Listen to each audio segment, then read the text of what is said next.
Ada satu kisah nyata Ibu dan Bapak. Ada satu laki-laki Pak di media sosial cerita, saya ini bekerja dalam berbisnis. Saya berbisnis. Lalu ketika saya berbisnis, saya mendapati waktu saya habis untuk ngurusin bisnis sampai usia saya 40 tahun. Tapi saya merasa jauh dari anak-anak. Saya jarang nganterin anak-anak sekolah.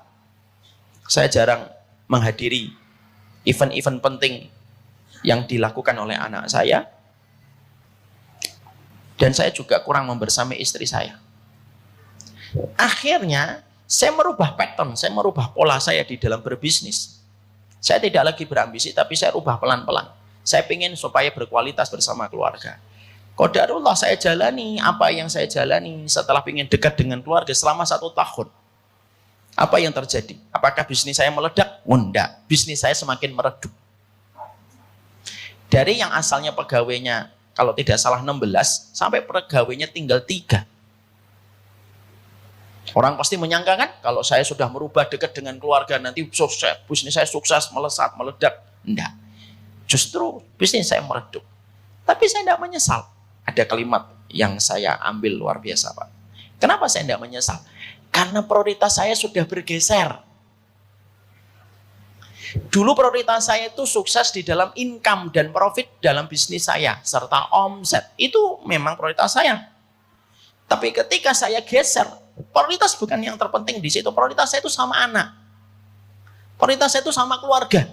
Karena mereka lah komponen terpenting yang akan terus membersamai saya dalam kehidupan saya dan paling mengingat saya lama ketika saya mati. Prioritas itu saya rubah. Ketika prioritas itu saya rubah dan Allah jadikan itu bisnis saya meredup, nggak ada yang saya sesali. Kenapa? Karena seiring kita menggeser prioritas, seiring kita itu tidak akan terbebani dengan banyak obsesi yang belum kita dapatkan dan belum kita wujudkan dalam kehidupan. Karena prioritas kita keluarga, kata beliau. Menggeser prioritas itu penting.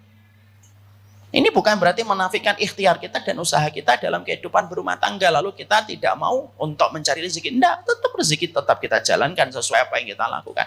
Tapi prioritas itu tetap harus kita miliki. Mana urutan pertama dalam prioritas hidup kita? Kalau prioritas kita yang pertama adalah keluarga, itulah yang paling kita harus berikan. Dan apapun yang kita dapatkan konsekuensinya ketika memberikan prioritas kita kepada keluarga, kita nikmati kok, memang ini bentuk prioritas kita kok.